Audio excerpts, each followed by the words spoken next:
Apprends comme si tu devais vivre toujours. C'est le mantra et l'objectif de ce podcast. À la découverte de profils inspirants au travers d'entretiens décomplexés. Mon ambition est de créer pour vous et pour moi l'opportunité d'apprendre et de comprendre. Et pourquoi pas de vous donner l'envie d'entreprendre. La curiosité et l'ouverture d'esprit sont les maîtres mots.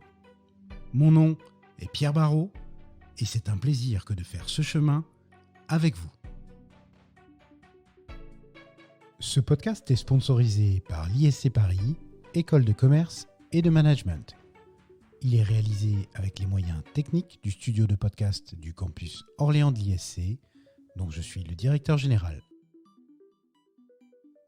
Avec son slogan Be Our Change, l'ISC invite tous ses étudiants à devenir le changement qu'ils veulent voir dans le monde. Une pédagogie d'apprentissage par l'expérience, un modèle unique et original. L'ISC Paris, membre de la Conférence des grandes écoles, propose des programmes Bachelor, programmes Master Grande École, Master of Science, MBA, DBA et toute une offre d'Executive Education. Ces deux campus, parisiens et orléanais, sont résolument tournés vers l'international, avec plus de 150 universités partenaires à l'étranger. L'ISC Paris peut également se prévaloir des plus grandes accréditations internationales, mais aussi d'un réseau de plus de 19 000 diplômés présents dans plus de 80 pays. Si comme moi vous êtes persuadé que tout est possible à qui rêve, ose, travaille et n'abandonne jamais, l'ISC Paris vous donnera l'opportunité de devenir celui que vous êtes. Un nouvel épisode de La Colle pour enfin comprendre ce qu'est le marketing responsable. Pour cela, je vous invite à découvrir notre colleur du jour, David Garbous. Il nous explique, au travers de son parcours, comment de Danone à Fleury-Michon, en passant par Le Sieur, il a pu faire naître l'idée que le marketing était une des pierres angulaires de la construction d'un monde meilleur. Un marketing force de changement qui pousse les entreprises à être socialement responsables. Et puis, David, tout comme moi, est un fan de Simon Sinek. Et ça en fait définitivement quelqu'un de bien. Always start with why.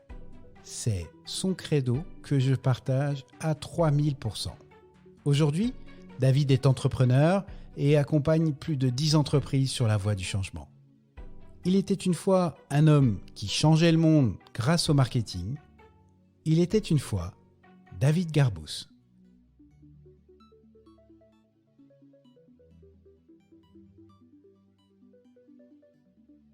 Bonjour à tous, nous voilà repartis pour un nouvel épisode de La Colle. Aujourd'hui avec David Garbous. Hello David. Bonjour Pierre. Alors, David, on va parler aujourd'hui de marketing et de marketing responsable. C'est un de tes chevaux de bataille, on va dire ça comme ça, si on peut le dire comme ça. Absolument. Et moi, j'ai envie de comprendre exactement ce que c'est. Est-ce que c'est juste de la poudre aux yeux pour une marque, pour s'acheter une virginité, on va dire, ou faire du greenwashing, j'en sais rien. J'ai envie de mieux comprendre ça. Et il se trouve que tout au long de ta carrière, ça a été là aussi un élément important, des éléments fondateurs même. Alors, David, est-ce que peut-être déjà en amont, en quelques mots, tu veux te présenter rapidement ?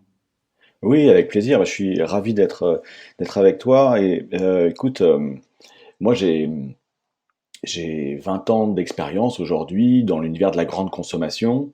J'ai commencé chez Danone, j'ai passé un peu plus de 10 ans ensuite chez Le Sieur et je viens de terminer un cycle de 7 ans chez Fleury-Michon où j'étais à la direction du marketing stratégique. Et avant ça, j'avais fait un parcours assez classique avec une prépa et puis une école de commerce. J'ai été à l'EM Normandie. D'accord.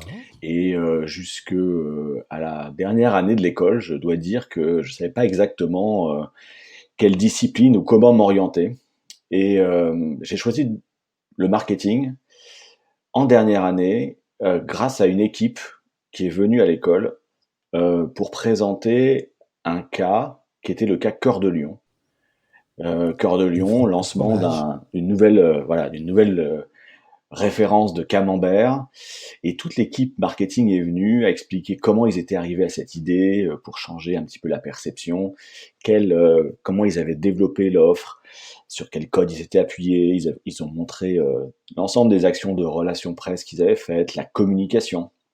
Et c'était vraiment un cas hyper passionnant et une équipe hyper passionnée. Et je me suis dit en les voyant, en fait, c'est ça que je veux faire. Si, J'ai vraiment eu un coup de cœur à ce moment-là. Alors bien sûr, il y avait eu plein de jalons pédagogiques qui avaient été posés avant. J'avais fait des stages où je m'étais effectivement déjà engagé sur des voies plutôt commerciales et marketing. Mais voilà, il y a eu un révélateur à ce moment-là et j'ai décidé de me lancer dans cette aventure marketing. si je remonte juste quelques années en amont, quand tu étais en terminale, tu savais que tu voulais faire une école de commerce? Quand j'étais en terminale, je savais pas ce que je voulais faire et j'ai choisi une option plutôt vers le commerce parce que ça me correspondait plus qu'un profil ingénieur, mais je savais pas quelle discipline dans le commerce j'allais embrasser par la suite. D'accord. Et tu fais partie des rares personnes à cette époque-là qui est allé faire une partie de tes études aux USA. Oui, en fait, j'ai eu la chance. Le Normandie avait des programmes d'échange. J'ai fait une première partie d'ailleurs d'échange en Allemagne. Je suis parti un an à Hambourg, à la Wirtschaftsakademie de Hambourg, entre la première et la deuxième année de l'école. Et puis, effectivement, comme tu le dis, après, je suis parti en dernière année, un semestre aux États-Unis, en programme MBA pour étudier le marketing. Et je dois dire que j'étais vraiment frappé et enchanté par les méthodes pédagogiques que j'ai découvert à ce moment-là. C'est ce qu'on appelle aujourd'hui la pédagogie inversée qui était utilisée. J'avais des Ouais. profs qui ne faisaient pas cours comme j'avais vu pendant plusieurs années, mais qui se mettaient au centre de la classe et qui distribuaient la parole aux étudiants. Et tu étais noté sur ta capacité à contribuer, à apporter quelque chose à la construction du cours et donc rebondir sur ce que disaient les autres, construire des arguments. Et en fait, c'était une façon très différente de travailler. Tu devais préparer en amont le document, un chapitre sur le sujet du cours, et tu ressortais du cours, en fait, tu n'avais plus rien à apprendre, parce que tu avais activement contribué Mhm. à construire la solution. Et j'ai vraiment adoré ça, et je l'ai utilisé ensuite en management beaucoup, Ouais. pour travailler avec les collaborateurs.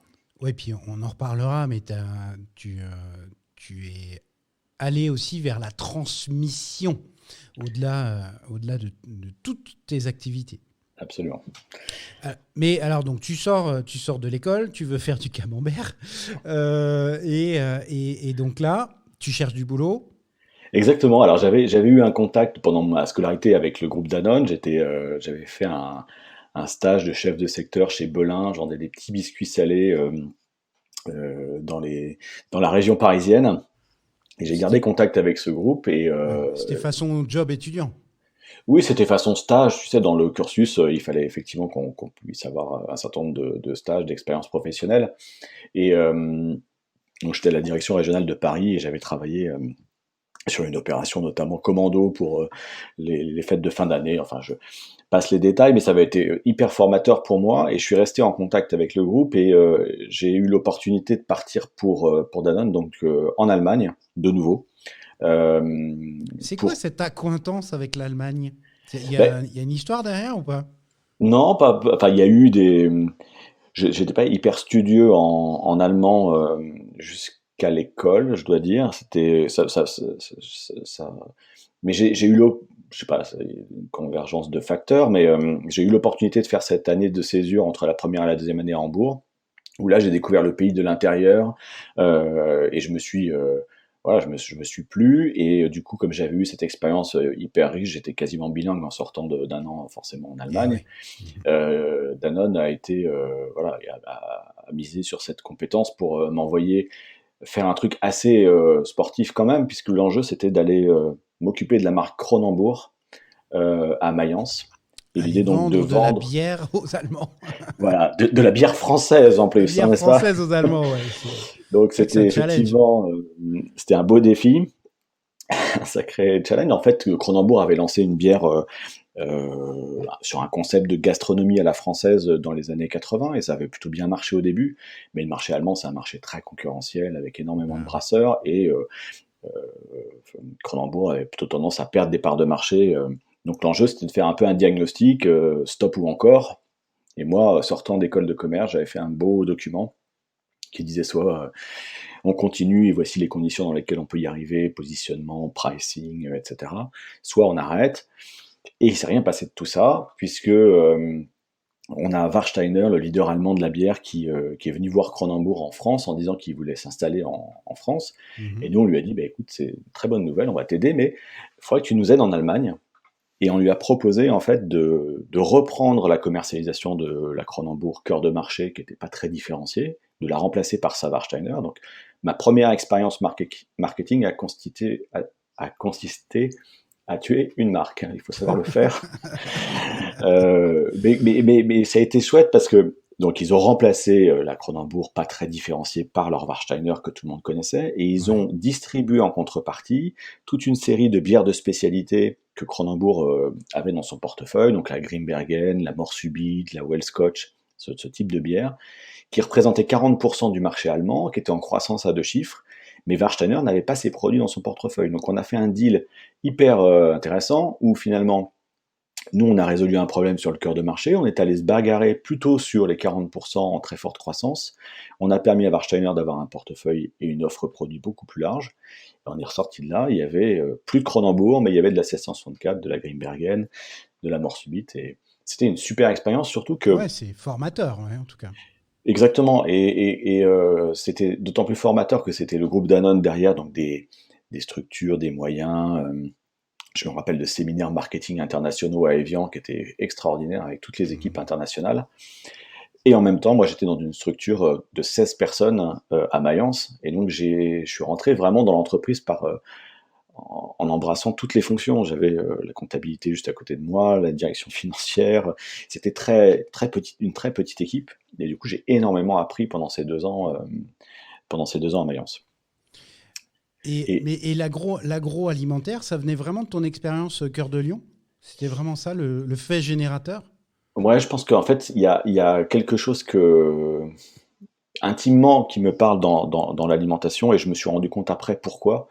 Euh, c'est quelque chose qui est d'une extraordinaire complexité en fait l'alimentaire et c'est je trouve très identitaire en vérité parce que c'est quelque chose que euh, les ingrédients tu les mets à l'intérieur de ton corps donc il y a quelque chose tu fais un lien très rapidement entre ce que tu manges et ta santé et puis, tu te rends compte que finalement, en fonction des choix que tu fais, des types d'aliments que tu vas manger ou des types de produits que tu vas choisir, eh ben, tu as une capacité à faire bouger les choses de manière absolument incroyable.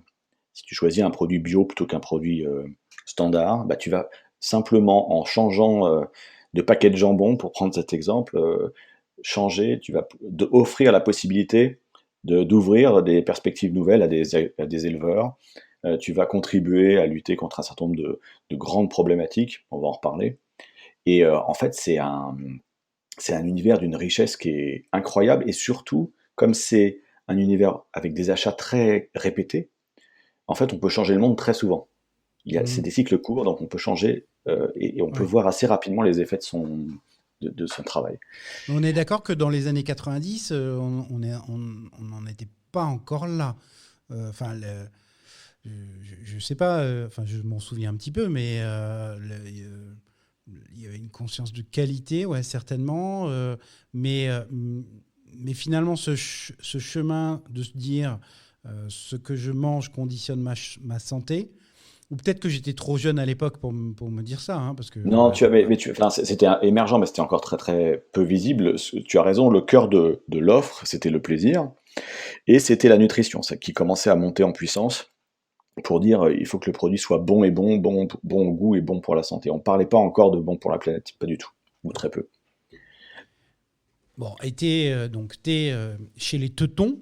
Et là, c'est quoi? C'est le sieur qui te fait les yeux doux ou c'est toi qui Oui, pars? alors c'est assez pragmatique. J'ai rencontré ma future femme en classe prépa.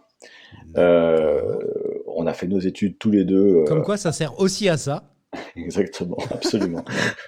Et tu vois, on a fait un parcours incroyable parce que moi, je suis parti à l'EM Normandie, donc au Havre. Elle a eu lycéenne, donc Nancy. Je pense qu'on peut pas Ouais. faire plus éloigné Oui. géographiquement en France, en tout cas. Donc on a fait nos études comme ça, de manière éloignée. Moi, je suis parti en Allemagne, elle était à Nancy. Ensuite, elle est partie en Angleterre faire une partie de ses études. J'étais au Havre. Je suis parti aux États-Unis, elle est restée en France. Et après, je suis parti faire cette expérience chez Danone. Et au bout de Et pour 5 ans, rappel, pour les moins de 30 ans qui nous écoutent, à cette époque-là, il n'y a que des téléphones fixes. Internet est balbutiant et de toute façon, sur les communications, ça ne marche pas. Ça coûte un bras d'appeler à l'étranger. Enfin, c'est ouais, une c'est très galère. très juste. C'est une Ouais. bonne remarque. D'ailleurs, j'ai une collection de cartes téléphoniques Tu m'étonnes. absolument incroyable qui date de cette époque. Ouais, c'est collector, tu as tout à fait Ouais, raison. c'était un vrai investissement, y compris financier, là, pour le coup. Absolument. Et donc, au bout de 5 ans, voilà, on avait fait tous les deux des parcours assez chouettes, et on était toujours très amoureux. Et on s'est dit que, bah, il y a un moment donné, il fallait qu'on se retrouve. Et donc, j'ai décidé de rentrer en France. Danone m'avait proposé de repartir en Italie pour faire Arel, qui était une super mission aussi, mais voilà, j'ai fait ce choix, et c'est comme ça que j'ai croisé la route de Le Sieur. Et je suis rentré dans cette boîte en 98, et j'y suis resté un peu plus de 10 ans. Je me suis vraiment amusé de manière. J'ai pas vu le temps passer. C'est une boîte qui m'a donné C'est bon l'opportunité signe. de changer de poste quasiment tous les 2 ans. Et j'ai commencé sur des fonctions marketing. Donc je suis rentré assistant chef de produit. J'ai fait plusieurs catégories. J'ai fini chef de groupe. Là, il y a un nouveau directeur général qui est arrivé, qui m'a dit: écoute, ton parcours marketing, il est intéressant, mais si tu veux continuer d'évoluer dans l'entreprise, il faut que tu fasses tes armes sur d'autres fonctions. Il m'a proposé de prendre des fonctions commerciales, et donc je suis devenu compte clé. Donc, tu sais, le compte clé, c'est le négociateur qui va voir Carrefour, Auchan, Système Oh, mais U, raconte-moi ça, raconte-moi. C'est super intéressant, ça. et qui négocie, voilà, ce qu'on appelle le plan d'affaires. Donc c'est effectivement un métier assez génial, assez difficile aussi, hein, parce que Ouais. Les images d'Épinal qu'on a des acheteurs de la grande distrib sont justes. oui, elles sont justes, oui, oui, elles sont très justes. Moi, j'ai connu des acheteurs géniaux, j'ai aussi connu des sacrés bourricots, On et, donnera pas de nom. et je donnerai pas de nom, mais j'ai passé, en tout cas, c'était dur pour moi parce que je venais du marketing et me confronter à cet univers qui était, voilà, proche, mais quand même un petit peu différent. Avec, en plus, j'étais le premier marketeur de Le Sieur à passer au commerce, donc j'étais regardé un peu par tout le monde en mode il va se planter, ou Ouais. comment le marketing peut espérer réussir en commercial. C'est pas les mêmes métiers. Il y avait un peu, comme dans beaucoup de boîtes, une petite guerre entre le marketing et le commerce à cette époque. Et je me suis rarement autant donné dans un job parce que je voulais montrer que c'était possible et que ça allait marcher, que avoir une sensibilité marketing pouvait être hyper utile d'un point de vue commercial.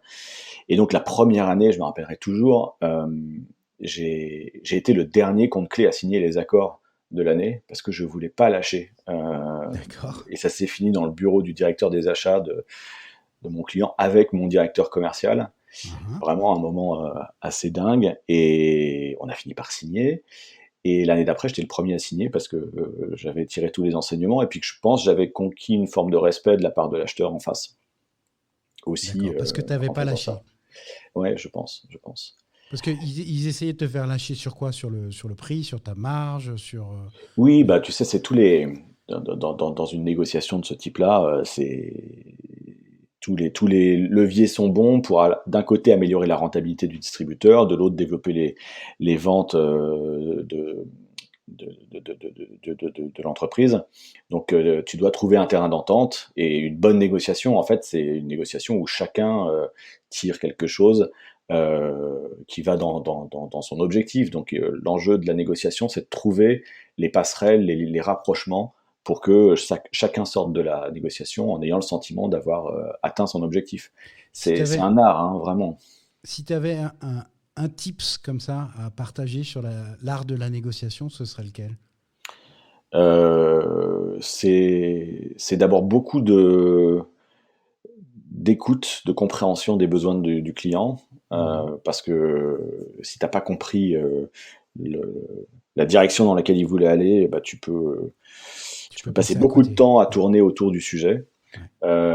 Et puis être extrêmement ferme aussi, parce que tu es là pour représenter ton entreprise et il y a des enjeux économiques, financiers, d'emploi derrière qui sont monstrueux. Donc être extrêmement ferme aussi sur la conduite de tes propres objectifs.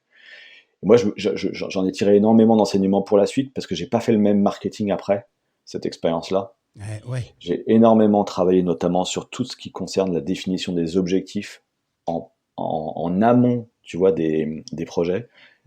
Parce que quand tu fais une négociation, à la fin de la négociation, tu sais si tu as réussi ou pas. De manière factuelle, c'est oui ou non. Quand tu réalises une opération marketing, quand tu mets en place une action de communication, c'est extrêmement important aussi de définir ce qu'on appelle les KPI, les critères de succès, en amont de ton opération, parce que ça va te permettre de savoir si tu as vraiment été dans ton objectif, si tu l'as dépassé, pourquoi. Et souvent, on a tendance effectivement à regarder des indicateurs d'image de marque, des indicateurs de performance, mais qui sont un peu, comment dirais-je, qui sont un peu marketing dans le sens ésotérique pour l'entreprise. Ouais. Le marketing, pour moi, ça sert aussi à créer de l'attachement, ça sert aussi à créer de l'engagement auprès des consommateurs, et ça doit se voir dans tous les indicateurs que tu suis par la suite. Donc, ça m'a beaucoup aidé. Et comment tu fais quand tu as un patron à qui tu dis, bah voilà, le bon objectif, c'est 100, et que lui te dit, ouais, mais on va mettre 130 plutôt? Bah, c'est comme avec un client, tu discutes, tu argumentes, tu négocies. tu expliques, tu donnes ton point de vue, tu montres effectivement le chemin que tu comptes parcourir, et on arrive toujours à un accord. C'est ça qui est intéressant, c'est qu'effectivement la négociation, c'est un sujet quotidien en vérité. Ça se passe dans toutes les arcades, même dans ta vie personnelle. Avec tes enfants, tu es en négociation permanente. Il y a toujours ce côté, effectivement, essayer de trouver le juste chemin pour avancer. Donc ça a été vraiment une expérience formatrice, et avec le recul, je lui ai jamais dit, mais peut-être qu'un jour il écoutera ce podcast, mais ce directeur général d'abord m'a donné une chance incroyable, et ce directeur commercial qui m'a accompagné pendant ces quelques années a été un des plus grands mentors de ma vie professionnelle. En fait, il m'a vraiment aidé à franchir un cap.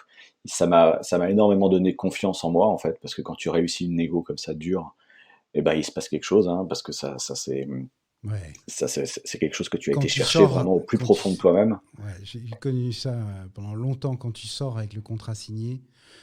Exactement. Voilà. Ça fait du bien. Alors, ça fait du bien pendant 10 secondes. Hein. Après, il y a le trimestre d'après ou l'année d'après qui revient. Et puis, une fois que c'est vendu et négocié, il faut délivrer aussi. Oui, absolument. C'est le début d'une autre aventure, hein, je suis d'accord. Et donc, j'ai fait ça pendant un peu plus de 2 ans, et après, j'ai été nommé directeur des ventes, toujours sur une activité commerciale, sur une business unit qu'on montait de toutes pièces, en restauration, donc un nouveau circuit de distribution. J'avais été beaucoup dans la grande conso et les distributeurs type Carrefour et autres. Et là, on était donc, on s'adressait à Quick, à Pierre et Vacances, à des gens qui en fait achetaient de l'huile aussi, mais plutôt pour la cuisine des restaurants que pour un produit fini utilisé par les consommateurs. Et ça, ce sont des ventes un peu différentes, parce que les ventes en GMS sont rythmées par une loi qui dit qu'on doit avoir terminé au 28 février. Et donc, tu as un cycle qui est bien cadencé au long cours. Il y a une explication à cette date ? Oui, c'est le législateur qui a voulu que les plans d'affaires soient terminés une bonne fois pour toutes à un moment dans l'année, pour qu'on puisse passer à l'année suivante, parce que sinon c'était une négociation permanente avec en permanence des allers-retours, des contreparties additionnelles demandées, et c'était extrêmement compliqué pour les deux parties de s'en sortir. Et donc je suis passé sur la restauration, et là c'est pas du tout les mêmes, c'était hyper intéressant aussi, parce que c'est pas les mêmes publics d'acheteurs. c'est des acheteurs beaucoup plus investis dans les produits. C'est des passionnés de bouffe pour le coup. Et donc là, tu as des discussions beaucoup plus liées à ce que tu vends. C'est plus à la valeur produit qu'au prix, par qu'aux exemple. contreparties, exactement. Et un des dossiers les plus chouettes que j'ai eu à travailler à ce moment-là, c'était pour l'enseigne Quick, tu sais, l'enseigne de restauration, Ouais. qui est un concurrent de McDonald's. Qui a été racheté par Burger King. Absolument. Et à l'époque, Quick utilisait pour faire ses frites, ils en font beaucoup, hein, ils utilisaient de l'huile de palme, qui est un produit pas cher, très pratique pour les collaborateurs parce que c'est solide et donc c'est facile à mettre dans la friteuse. Et l'enjeu, c'était de les convaincre de sortir de ce produit pour 2 raisons.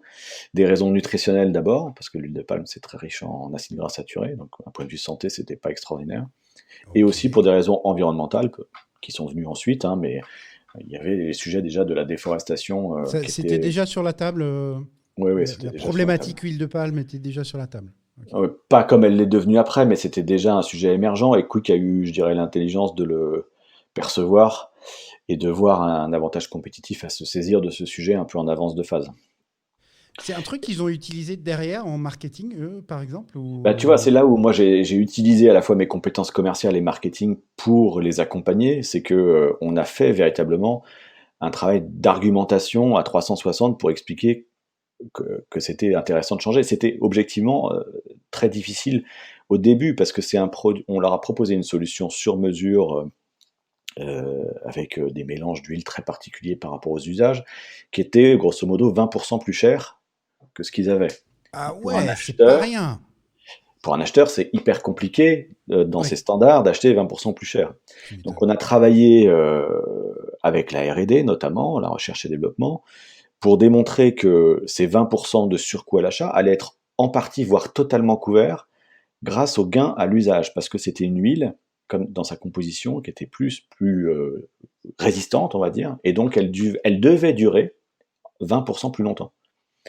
Donc on a fait tout un tas de protocoles de test en restaurant, avec la R&D, avec des gens vraiment super investis aussi, et on a réussi à démontrer ça, et du coup le prix n'est plus devenu un sujet. Et on a basculé sur cette solution, et ce qui était absolument génial, c'est que 24 heures avant d'annoncer ça, je ne sais pas comment ça s'est passé, mais McDo a eu vent du fait que Quick allait bouger. Ils ont sorti un communiqué de presse pour dire qu'eux aussi bougeaient, pour essayer de couper l'herbe sous le pied de la conférence de presse qu'on avait prévue le lendemain, donc c'est une bonne guerre. Mais nous, on avait fait vraiment une belle conférence de presse avec des invités qui ont parlé de sujets nutritionnels, on a vraiment développé le travail de recherche qu'on avait fait. Ça a duré 2 ans, hein, c'était un très gros dossier. Et Quick a eu des retombées presse incroyables et bien supérieures à celles de McDo. Mais je pense que c'était c'était à la fois une belle victoire pour le sieur, et parce qu'en plus le sieur a été cité dans ses articles, mais c'était aussi une très belle victoire pour le client. Donc très très bon moment de conquête chez le sieur à ce moment-là. Tu penses qu'il y avait eu une fuite en interne ou pas ? Oh, j'en ai aucune idée. Je pense que le fait que Quick s'intéresse au sujet de la nutrition, c'était sur la table depuis longtemps parce que c'était vraiment des grands axes de communication qu'ils avaient pris. Et je pense que McDo était aussi sur les mêmes problématiques et que voilà, ils se sont dit à un moment donné, il y a quelque chose là, on sent que ça va bouger. J'ai aucune idée de comment ils ont eu l'info, vraiment. Mais derrière, tu es allé chercher McDo, toi, ou pas ? On leur avait proposé, oui, bien sûr, tout à fait, de travailler sur une formule aussi spécifique pour eux, etc. Et j'ai gardé de très très bons contacts avec McDo. Ça n'avait pas pu se faire à ce moment-là, mais tu vois, je les ai retrouvés chez Fleury Michon un peu plus tard sur un autre sujet. D'accord. Donc ça a clôturé l'expérience commerciale chez Le Sieur, et à ce moment-là, en fait, Le Sieur décide de racheter une nouvelle activité qui était les sauces. Alors pour les consommateurs, c'est assez transparent parce qu'il a toujours vu des vinaigrettes Le Sieur, mais dans l'histoire économique de l'entreprise, c'est une activité qui avait été lancée par l'entreprise et puis cédée en licence de marque à Campbell, et donc la marque n'était plus gérée sur les sauces par Le Sieur. Et donc, on décide de la racheter quelques années après. Quelques années après, c'est-à-dire qu'on était passé de 50% de part de marché au moment où on cède à 12. C'est un Et sacré donc, boulot, ça. les positions étaient beaucoup moins confortables. Et donc, à cette occasion-là, on crée une task force et une petite BU quasiment dans l'entreprise. Et mon directeur général me propose de prendre la direction marketing de cette business unit. Et avec T'étais sauce marketing director. exactement, C'est un vrai, ça c'est un vrai titre de noblesse, ça mon gars. ça se mérite, cher Pierre, ça se mérite absolument. Donc, tu vois, c'était une nouvelle activité sur laquelle on n'était pas du tout leader, alors que sur lui, le Sieur était ultra leader. Il y avait des très belles marques en face, comme Amora, Benedicta. Et moi, j'ai la mission de créer une équipe ad hoc pour remonter très rapidement les parts de marché. Et là aussi, ça a été une aventure très entrepreneuriale, en fait, et passionnante, parce que je suis allé chercher des compétences internes, des gens qui avaient envie de se lancer dans ce défi, des compétences aussi à l'extérieur. On a monté une équipe, et en l'espace de 2 ans, on a lancé, à côté de Le Sieur, la marque Isiocat sur le segment des vinaigrettes, la marque Puget aussi, qui appartenait à Le Sieur. Et on a énormément élargi les gammes, et on est passé de 12 points de part de marché à quasiment 14 en 2 ans, ce qui a été vraiment Je me rends une pas belle compte. performance. C'est quoi l'impact enfin, en termes de chiffre d'affaires, ça représente quoi? C'est alors j'ai plus les équivalences en tête, mais c'était vraiment un retournement de tendance extrêmement percutant. D'accord. Et ça a été un peu le fer de lance de Le Sieur. Ça a obligé de rechallenger, c'est hyper intéressant parce que ça, Campbell avait développé des process différents de ceux de Le Sieur, donc ça a obligé de rechallenger aussi la façon dont le groupe avait travaillé pendant plusieurs années. Et on a essayé de faire en sorte de prendre le meilleur des deux mondes, c'est-à-dire pas essayer d'appliquer exclusivement le système Le Sieur sur les sauces, mais quand il y avait des choses intéressantes, notamment sur l'innovation, ils avaient un process assez chouette. On l'a plutôt appliqué sur l'ensemble de Le Sieur plutôt que d'essayer de leur imposer le système qu'on avait historiquement. Mhm. Donc ça, c'était intéressant aussi dans la capacité, tu vois, d'intégration des compétences, des savoir-faire dans les équipes. Parce que enfin, innover quand même dans ces domaines-là, c'est pas forcément évident, hein. Oui, mais c'est plus facile, j'ai envie de te dire, dans les sauces que dans les huiles. Parce que tu as des variétés de goût, parce que tu as des façons. Il y a eu des développements, tu vois, notamment de squeeze, donc des logiques de praticité pour déposer plus facilement les sauces. Il y a vraiment la diversité des recettes. Donc ça bouge quand même plus vite que le marché de l'huile, hein. Après, entre une huile d'olive et une autre, bon. Et puis, mais Isio4, c'est toi? Non, c'est pas moi, c'était présent avant que j'arrive, mais moi D'accord. j'ai vraiment retravaillé la plateforme de marque d'Isiocat parce que c'est une huile, c'était un concept absolument Ouais, parce que ça, c'était unique. disruptif. Enfin, je sais pas si on peut dire disruptif, mais en tout cas, Oui, tu as raison, c'était un vrai c'était le cas. différenciant quand même. C'était le fait de dire la somme de 4 huiles sera supérieure à une seule. Et c'est d'ailleurs le seul segment de marché sur lequel Le Sieur avait un leadership total, 80% de part de marché. Les marques distributeurs n'arrivaient pas à percer parce qu'en face, il s'appelait 4 huiles. Et 4 huiles, bah, ça ne dit pas ISO 4. En fait, c'est là où on se rend compte de toute la force d'une marque finalement, de son capital émotionnel au-delà de son capital fonctionnel. Mhm. Et ça, c'est vraiment des sujets passionnants. Et c'est à ce moment-là en fait que j'ai commencé de manière consciente à intégrer les sujets de l'environnement dans le marketing et les sujets de la RSE. Alors pourquoi spécialement à ce moment-là? Parce que entre-temps, j'étais devenu papa, je me suis quand tu as des enfants, tu te réinterroges en profondeur sur finalement Tu non te seulement ce que projettes un tu peu leur plus donnes, dans l'avenir, peut-être encore? Ouais. c'est ça, tu t'interroges sur ce que tu leur donnes à manger, tu te dis comment je vais faire, comment je peux contribuer à ce qu'ils aient un avenir digne de ce nom, serein, au moins aussi beau, un environnement au moins aussi beau que celui que j'ai connu. Et objectivement, quand tu regardes, moi ma première fille est née en 2000, quand tu regardes quand tu regardais les projections, c'était pas très joyeux. Et je pense que ça l'est toujours pas tellement. Hein, donc, ça l'est toujours pas tellement, je suis d'accord. Mais enfin, les choses, la prise de conscience s'accélère et j'espère contribuer, moi, à mon niveau, à l'accélérer encore. Mais en fait, je me suis rendu compte à ce moment-là, je crois, que le marketing, c'était la fonction probablement la plus importante dans l'entreprise pour changer sur les sujets de la RSE. Parce que D'accord. le marketing, sa fonction, sa définition, c'est d'être aux commandes de l'offre. Donc c'est ce qu'on nous a appris à l'école, si tu veux, c'est ce qu'on nous apprend, c'est à réconcilier le savoir-faire d'une entreprise et les attentes d'une cible de consommateurs. Marketing, c'est ça, c'est mettre en relation ces deux tensions. Ça, c'est du marketing en 2 dimensions.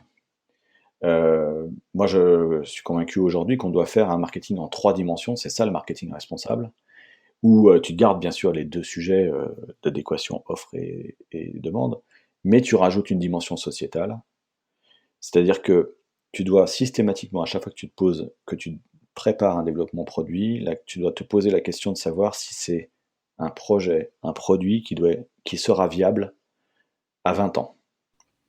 Parce que toutes les décisions que tu prends, elles doivent engager le futur de l'entreprise. Et quand tu te mets dans l'alimentaire, si on projette les courbes de ce qu'on a collectivement construit depuis 50 ans, c'est-à-dire depuis la guerre, on a décidé que plus personne n'aurait faim, c'était parti d'une très belle idée, hein, et que il fallait pouvoir nourrir tout le monde au meilleur prix. C'est Donc là où on a on fait... voit un problème générationnel, David. C'est que 1945-2020, ça fait plus que 50 ans. Oui, c'est sûr. On est plutôt près des 70 que des 50. C'est très juste. Mais écoute, c'est vrai que ça va peut-être pas assez vite, en fait. Mais effectivement, la cristallisation des choix qu'on fait depuis... alors je considère qu'ils sont remis en question depuis 10 ans, mais tu as raison. Ils sont faits dans les années suite à la guerre en se disant, voilà, c'est pas possible, la pénurie alimentaire, etc. Et donc, on décide de produire toujours plus et toujours moins cher. Ouais. Et on voit aujourd'hui, on y a plutôt bien réussi, globalement, mais on voit tous les effets collatéraux aujourd'hui que ça produit, c'est-à-dire l'épuisement des ressources, la diminution des revenus agricoles, les impacts écologiques sur les écosystèmes, le bien-être animal. Il y a une litanie de ce qu'on appelle en RSE des externalités négatives qui sont à l'œuvre et qui nous sautent à la figure tous les jours. Oui. Donc quand tu es au marketing aujourd'hui, ta responsabilité, c'est de prendre ça en considération et de te projeter sur le futur. Et le truc, c'est que si on continue les courbes d'aujourd'hui jusqu'à 2050 sans rien changer, donc on va passer à 9 milliards d'individus sur la Terre en 2050, c'est à peu près les projections. On sait que si 9 milliards d'individus se nourrissent selon le régime alimentaire français, européen, on va dire, voire américain, il n'y a pas assez de ressources sur la planète. Donc, et quand les hommes ont faim, là, il y a plein de livres d'histoire qui sont remplis de ça, ça se passe pas bien. Hein. Mm-hmm. Donc, tu es au marketing, tu as cette responsabilité d'orienter ton entreprise pour trouver des solutions pour qu'on n'arrive pas à cette situation. Et notamment, moi j'ai travaillé chez Fleury Michon, je le disais tout à l'heure, il faut quasiment qu'on inverse la proportion de viande et végétale par rapport à ce qu'elle est aujourd'hui. C'est-à-dire qu'en France, on nous a appris à mettre la viande au milieu de l'assiette et des légumes autour quand on avait le temps. Et ben, à la fois pour des raisons nutritionnelles, mais aussi environnementales, il faut que cette proportion s'inverse complètement. C'est-à-dire que tu aies 80% de légumes et 20% de viande. Alors, quand tu es Fleury Michon et que tu fais 80% de ton chiffre d'affaires sur la viande, c'est difficile. Il faut savoir l'entendre. Mais justement, c'est un point intéressant parce que alors, dans un épisode précédent, j'interrogeais le général Vincent Desportes qui disait justement que les dirigeants devaient arrêter d'être dans l'immédiateté. Sauf que quand tu es chez Le Sieur ou après chez Fleury Michon, tu as en face de toi des gens qui ont des préoccupations très immédiates. Et ils ont peut-être tendance à te dire, écoute, David, t'es gentil, mais dans 20 ans, il y aura de l'eau qui aura coulé sous les ponts. Bah, c'est peut-être. Moi, c'est pas ce que j'ai vécu, et c'est peut-être pour ça que je suis rentré dans ces boîtes-là. Le Sueur, tu vois, c'est une entreprise indépendante. Elle a été rachetée par les coopératives, par les agriculteurs, en fait. D'accord. Et donc, il y avait une vision du temps long dans cette boîte. Et Fleury Michon, c'est une entreprise familiale. Et moi, j'y suis rentré parce que le président, quand je l'ai rencontré, m'a dit je veux que vous travailliez pour la génération suivante. Euh, Il donc, savait comment te parler. Sans Voilà. doute. Mais je m'y suis retrouvé, voilà. Et effectivement, j'ai plein de collègues qui sont dans l'espèce de d'incohérence que tu décris sur Mhm. l'obsession du court terme. Et c'est très inconfortable pour eux. Et d'ailleurs, ça leur pèse énormément. Mais la seule façon de prendre les bonnes décisions à court terme, en fait, pour une entreprise, c'est de regarder à long terme. C'est la Alors, seule façon. juste avant de trop avancer, quand on se retrouve directeur marketing de Le Sieur, avec une marque quand même, et c'est pas qu'une seule marque d'ailleurs, déjà, est-ce que, comme dans les livres, les bons livres de stratégie, on fait des matrices avec ces marques, avec les fameuses vaches à lait, tu utilisais ce type d'outil par exemple? Oui, oui, ça j'ai fait. J'ai étudié le portefeuille en long, en large, en travers. Enfin surtout le gros travail très structurant qu'on a fait avec les équipes, c'est de retravailler les plateformes de marque. Se dire finalement, Alors, un c'est peu quoi dans une cette, plateforme de marque? Vas-y, raconte-moi ce que c'est qu'une plateforme de marque. ben, c'était un peu dans cette logique-là, c'est de dire finalement, si on est là aujourd'hui, avec notamment cette marque Isio 4, c'est parce qu'il y a 20 ans, il y a des marketeurs à notre place qui ont pris des décisions qui font que cette marque, elle paye 40 ou 50% de ton salaire aujourd'hui. Parce qu'elle s'est développée, parce que son territoire a été extrêmement puissant. Donc comment on fait pour que dans 20 ans, ceux qui seront à notre place se disent la même chose? Donc là, ça consiste vraiment à se réinterroger sur ce qui fait la singularité, la différence de ton offre, à la fois en termes de points d'appui techniques, scientifiques, mais aussi sur les valeurs, sur une forme de vision du monde. Moi, à l'époque, j'ai utilisé beaucoup la théorie des cercles d'or de Simon Sinek, qui dit Ah, j'adore. on se fiche complètement de savoir ce que tu vends, ce qui intéresse les gens et ce qui inspire les gens, c'est de savoir pourquoi tu fais les choses et au nom de quoi tu fais les choses. Donc on a énormément travaillé avec l'équipe sur au nom de quoi euh, Isio Vous avez 4 est travaillé une sur le why. solution. Voilà, et on a travaillé sur le why. Et ça nous a donné vraiment des axes de positionnement très très forts. On a fait des choix un peu plus,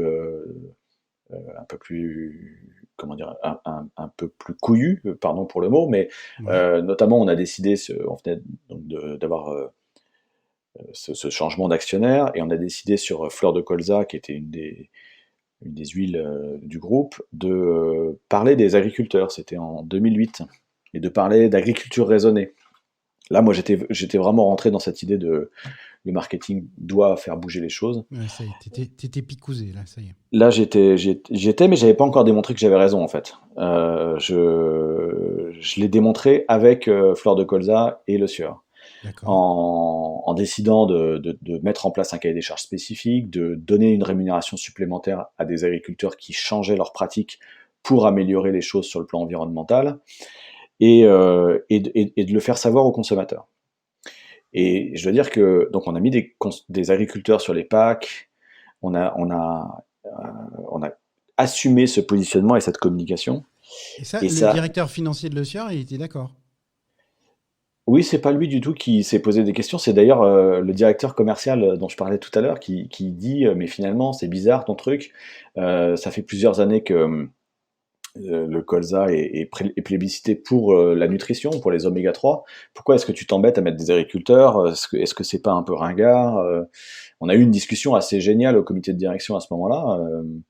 Et donc notre directeur général a tranché le débat en disant on essaye, c'est intéressant, et on a sorti la campagne, et ça a fait 12% de croissance. Et ce qui est absolument génial, c'est que ce même directeur commercial 2 ans après, m'a dit, mais je comprends pas pourquoi tu mets pas d'agriculteur sur le tournesol. Et c'était super. Une fois que tu as une recette qui marche, voilà. Mais ça, c'est ça que moi j'ai appris grâce à lui, grâce à ce travail, c'est que finalement, parler de la RSE dans l'entreprise, tout le monde est d'accord. Par contre, sauver la planète, encore plus. Hein. En revanche, quand il s'agit de s'y mettre vraiment, on ne sait pas vraiment par quel bout prendre le sujet. Donc il y a des directions RSE qui ont été créées, on a fait des audits sur les impacts, etc. Mais en termes d'expérience client, ça ne change pas grand-chose à court terme. Bon, et ben, celui qui peut changer les choses à court terme, c'est le marketing. Et le marketing, quand il prend la RSE, il peut vraiment changer le monde. Moi, grâce à cette expérience Fleur de Colza, j'ai eu la chance d'être élu personnalité marketing de l'année en 2012. Ça, c'est classe. Et c'est pas pour le. Non, trophée, si, quand même, c'est classe. Mais c'était vraiment super pour le travail qu'on avait fait avec l'équipe. Et je me suis servi de cette petite notoriété pour créer une plateforme qui s'appelle Réussir avec un marketing responsable et qui a vocation, qui est une plateforme en open source sur le site de l'ADEME, et qui a vocation à montrer aux marketeurs que quand ils mettent la RSE dans le business et qu'ils l'expliquent aux consommateurs, ben en fait ça marche beaucoup mieux que quand ils le font pas. Il y a une soixantaine de cas. Pour ceux qui ne connaissent pas l'ADEME. L'ADEME, parce que c'est vraiment l'organisme un peu de référence en France qui est rattaché au ministère de l'écologie, qui travaille sur les sujets d'engagement et de RSE et qui est extrêmement exigeant sur la qualité des engagements des entreprises en fait. D'accord. Donc c'est important que eux soient, pour pas qu'on soit juge et partie, qu'on ait des tierces parties extérieures qui soient capables de dire oui, là il y a des fondements très scientifiques et exacts, et là, en revanche, c'est pas le cas.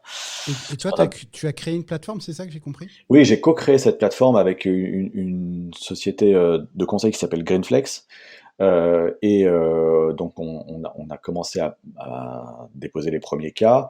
Tous les ans, donc on fait maintenant une remise pas une remise de prix, mais on annonce les meilleures pratiques de l'année. Et ce qui est hyper intéressant, c'est que c'est une conférence où il y a 1 ou 2 témoignages et les gens viennent expliquer comment ils ont fait leur développement, mais on leur demande surtout d'expliquer, au-delà de la réussite, les difficultés qu'ils ont réussi à contourner. Parce qu'on se rend compte que pour mettre les sujets RSE dans le marketing, il y a énormément de résistance, parce que c'est un territoire relativement nouveau, parce que ça soulève des craintes, et que ces craintes soient partagées dans des moments comme ça donne énormément de courage et d'énergie. Généralement, les gens sortent avec des étoiles dans les yeux pour aller se mettre sur les sujets et à leur tour essayer de contourner les obstacles. Donc cette plateforme, elle existe depuis 2013 et il y a 60 cas aujourd'hui qui sont en libre accès sur le site de l'ADEME. Et je suis hyper fier de ça.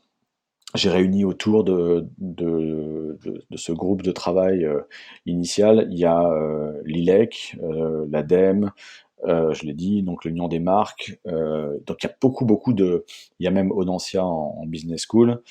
Il y a beaucoup de structures qui, par granularité, aident aussi à expliquer comment ça marche de manière très opérationnelle. Et donc, avec cette petite notoriété, j'ai aussi été repéré par Fleury Michon, qui crée une direction du marketing stratégique, et j'ai été recruté sur une création de poste. Chassé, donc. Chassé et recruté, effectivement, sur une nouvelle fonction. J'ai eu vraiment un coup de cœur avec le directeur général de l'époque, Régis Lebrun, qui avait une vision hyper claire plutôt, et de mon point de vue juste, de l'impasse dans laquelle l'alimentaire était, et des perspectives de sortie extraordinairement enthousiasmantes qu'on avait si on se saisissait du sujet. Et, tu disais que c'était une boîte familiale, c'est ça, Fleury Michon ? Ouais, c'est une boîte qui est née en 1905 et c'est la 5e génération qui est aux commandes aujourd'hui. Ouais. Et ça te faisait pas peur ? Mais non, parce que j'y ai vu justement une dimension de temps long. Et avec la rencontre avec le président qui me dit « Moi, je veux que vous travailliez pour la génération qui vient », je me suis dit « On va pas être dans l'obsession des résultats du trimestre, quoi. On va être vraiment sur des sujets structurants. » Et j'avais un DG qui venait me chercher pour ça, pour vraiment transformer l'offre et trouver des nouvelles voies d'innovation. C'était un type mais ultra brillant sur la perception, tu vois, des attentes de société, qui était à l'affût. Il voyageait énormément et il avait voilà, une vraie conscience du shift qu'il fallait qu'on fasse collectivement, et il voulait que Fleury-Michon soit un des fers de lance de ce changement. Donc on partait de loin, parce que c'est une belle boîte, bien sûr, mais elle avait relativement peu communiqué dans l'histoire, et elle avait une image plutôt un peu, on va dire, patrimoniale. Euh, D'ailleurs, au début, moi, j'étais pas hyper emballé par la marque, mais j'ai été emballé par les gens. Ouais, je comprends. Et j'ai décidé du coup de me lancer. C'était un défi, hein. Il y avait un directeur marketing à côté ou au-dessus, ou le J'avais strategic marketing était un truc à part? le stratégique marketing était rattaché à la direction générale, donc il était au-dessus des marketing des D'accord. business units. Donc tu pouvais impulser les changements. Et c'est ça. J'étais pas. C'était en fait, pour être tout à fait honnête, j'ai largement sous-estimé l'ampleur de la tâche et La potentiellement de la friction. résistance au Ouais. changement. Parce que j'étais tellement enthousiaste sur le projet et sur l'ambition stratégique, que je me suis dit tout le monde va être d'accord, hein. Bah oui. Euh, et en fait, bon, globalement, ça s'est très bien passé, même s'il y a eu des moments très difficiles. Mais en fait, je sais pas si c'est de la chance, hein, après, faudra, je pense qu'il n'y a jamais de C'est la hasard, chance qu'on mais provoque aussi. Voilà. ouais, je pense que mais en fait, ce qui s'est passé, c'est que 15 jours après mon arrivée, il y avait la crise du cheval dans les lasagnes. Tu sais, ce Ouais. fameux Horsegate, là où effectivement Ouais. il y avait eu une fraude. Et donc, Fleury-Michon a trois activités: la charcuterie, qui est la grosse activité historique, le plat cuisiné, et le surimi, qui est la dernière qui était arrivée dans les années 90. Et donc, les consommateurs nous appelaient, mais à la fois terrifiés pour certains d'entre eux, et pour un certain nombre d'autres, très en colère, en disant c'est juste pas possible, comment ça se fait? Parce que Vous avez Fleury-Michon avait enfin, était dans, dans les plats, directement impacté. pas du tout, on n'était pas du tout concernés, mais comme on Est-ce qu'il faisait y a des du plats cheval dans cuisinés. vos jambons? Ben non. Voilà. Non, non, mais c'était plutôt sur l'activité plat cuisiné, tu vois. Ouais. Quand on faisait des plats cuisinés à base de viande, les gens se disaient, mais attendez, est-ce que vous pouvez me garantir que la viande qu'il y Ouais. a dans vos plats cuisinés, c'est pas du cheval? Parce que là, je ne sais plus qui croire. Et donc, les gens très inquiets et très énervés. Et donc, on leur explique systématiquement que on fait pas du tout d'achat spot, que nous, on a des contrats longs et que du coup, on n'est pas concerné. Bon, très bien. On arrive à les rassurer un peu, mais il y a une grande partie Les d'entre eux, achats. juste à ce moment-là, qui dit, mais au fait, vous mettez quoi dans le surimi?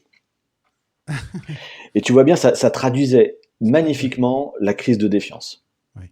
Parce que c'est pas un problème sanitaire, c'était un problème de confiance qui était posé par cette fraude.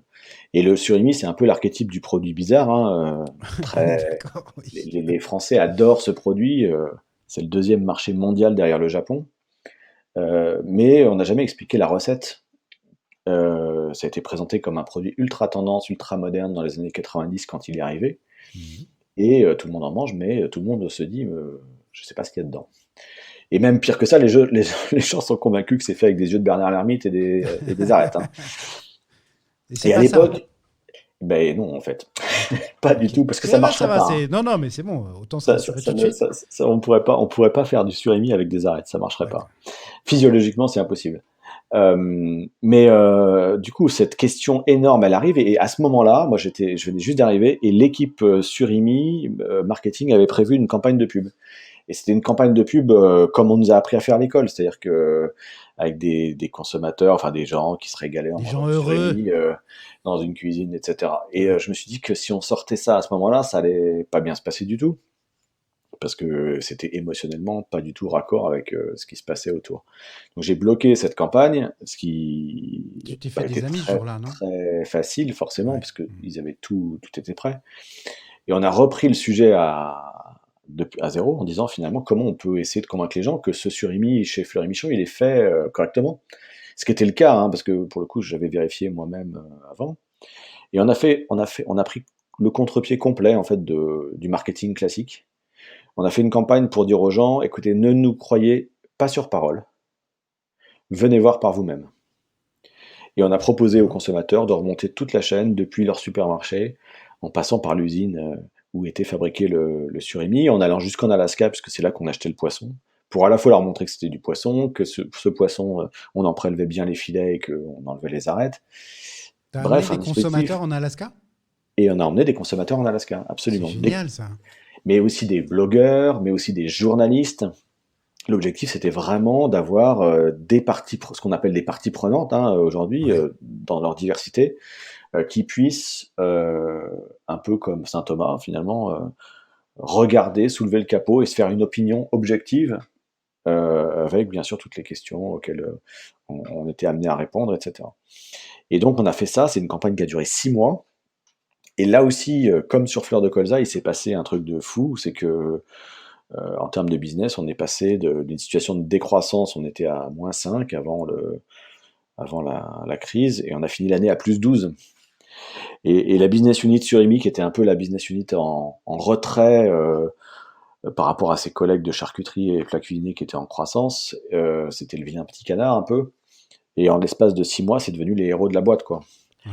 Et moi, ça, c'est des moments que j'adore dans l'entreprise, des moments de retournement, des moments de transformation, en fait, où j'ai revu des gens qui reprenaient, tu vois, la joie de vivre. C'est tout bête, mais ils étaient fiers, quoi, en fait. Et c'est eux qu'on est venu voir ensuite pour prendre des conseils sur la façon de faire la suite. Et du coup, je me suis servi de ça. Là, pour le coup, c'est 100% du marketing ce que j'ai fait, mais du marketing au sens que j'aime, c'est-à-dire un marketing en 3 dimensions, où tu prends vraiment, tu t'appuies sur les savoir-faire de l'entreprise et tu vas révéler la valeur ajoutée, à la fois produit et sociétale de ton produit. Et ça marche. Et derrière, je me suis servi de ce succès, puisque finalement, Fleury Michon, comme beaucoup d'entreprises, c'était une boîte qui disait vivons heureux, vivons cachés, et donc qui Ouais. avait relativement peu Souvent dans les communiqué. boîtes familiales, hein. Oui, exactement, ouais. Et à travers cette campagne, finalement, dont tous les collaborateurs ont entendu parler par leur père, ça c'était vraiment intéressant, c'est-à-dire que dans les dîners en famille, on parlait de cette campagne, parce qu'elle était très différente des autres, et parce qu'elle posait un sujet important sur la table, c'était celui de la confiance. Et du coup, les gens se sont dit finalement, ce qu'on fait presque comme Monsieur Jourdain, c'est-à-dire sans le savoir, ça intéresse peut-être plus les gens que ce qu'on Ouais. pensait. Mhm. Puis c'est hyper valorisant pour eux aussi. Et Enfin, quand c'était, c'est bien du sûr, buzz positif, c'est bien valorisant sûr, mais pour les c'est, collaborateurs. moi je me rappellerai toujours de la campagne, elle est née sur une discussion avec l'agence de publicité, et le directeur, le DG du Surimi de l'époque, à un moment donné, on essayait de trouver des solutions pour expliquer nos différences, et il se lève fou furieux, euh, parce on a le challengé, etc. Il dit, mais c'est pas possible, ça fait 5 ans que je me casse les pieds pour faire une Alors, il a recette, dit, je me mais casse le cul, hein. Il l'a ouais, dit il a dit encore. ça, ouais, ça je pouvais pas le dire, mais il a dit, j'ai tout fait pour que cette recette, je sois fier de la donner à mes enfants, j'ai enlevé tous les additifs, tous les conservateurs, je suis passé en pêche durable, ça m'a coûté 3 millions d'euros de surcoût à l'achat, ça fait 3 ans que ça dure, j'ai pas remis ça dans les prix, et la première crise, là, les consommateurs me tombent dessus et me disent que c'est pas bon. On a tous regardé, et on a dit, mais c'est ça qu'il faut dire. C'est exactement ça qu'il faut raconter comme histoire. Et tu vois, c'était vraiment le truc de ce qui se fait à l'intérieur doit se voir à l'extérieur. Ouais. Mhm. Et ça, en fait, ça a été ça a été un super révélateur pour l'entreprise. Et moi, je me suis servi de ce momentum avec, bien sûr, toujours avec le DG et avec le comité de direction pour dire il faudrait qu'on profite de ça pour dire finalement euh, à quoi on sert et pourquoi on se lève le matin. Alors à l'époque, on parlait pas encore de raison d'être, mais c'était la raison d'être de Fleury Michon Mhm. dont on voulait se saisir à ce moment-là. Euh, Parce que historiquement, on se définissait un peu comme beaucoup d'industriels, tu sais, par la qualité ou par le type de produit, par le watt en fait. Si on Ouais. reprend Simon Sinek de tout à l'heure, donc on disait qu'on était des fabricants de plats cuisinés, de jambon et de surimi, et on était hyper fiers de ça. Mais en fait, tout le monde s'en fout de ça. On a essayé du coup de s'interroger sur pourquoi on faisait ce jambon comme ça, pourquoi on faisait ce surimi comme ça, pourquoi, etc. Et donc on arrivait après plusieurs itérations à une phrase très simple qui était aider les hommes à manger mieux chaque jour. D'accord. Et en fait, on s'est servi de cette phrase comme une espèce de boussole, de colonne vertébrale, pour aligner toutes les décisions de l'entreprise. Toutes les décisions. C'est du Sinek dans le texte, en application absolue. Ouais. Et donc ça nous a servi à diminuer le nombre d'innovations, parce qu'on faisait énormément de petites innovations, tu vois, des changements de recettes, etc., qui prenaient beaucoup d'énergie aux équipes, mais qui n'apportaient pas ni de statut, ni de différenciation objective à la marque. Donc on a diminué le nombre d'innovations, on a été chercher des innovations beaucoup plus rupturistes, et notamment dans notre marché, il y avait 2 sujets qui étaient très forts. Le premier, c'était le conservateur nitrite de sodium utilisé dans le jambon qui a été classé par le CIRC comme cancérogène, sur lequel il fallait absolument, on avait déjà travaillé, mais on a mobilisé toutes les équipes pour franchir une étape pour aller jusqu'à 0 nitrite. Et on a été un des premiers fabricants à sortir un jambon en enlevant le nitrite. En fait, le nitrite, il a 3 fonctions. Il a une fonction de conservation, qui est la raison principale pour laquelle les charcutiers l'utilisent. Il a une fonction sur le goût un petit peu et sur la couleur. Donc quand tu décides d'aller à 0 nitrite, tu te retrouves avec un produit qui se conserve 14 jours au lieu de 28, qui est légèrement gris et plus du tout rose. Ça, c'est gros problème. Et qui a un goût plutôt de plus fibré, de viande, un peu comme un rôti de porc, en fait, tu vois. Donc, on a adressé tous ces sujets avec la R&D. Ils ont fait un travail mais incroyable avec aussi l'industriel. Et on a réussi à sortir un jambon mais top niveau,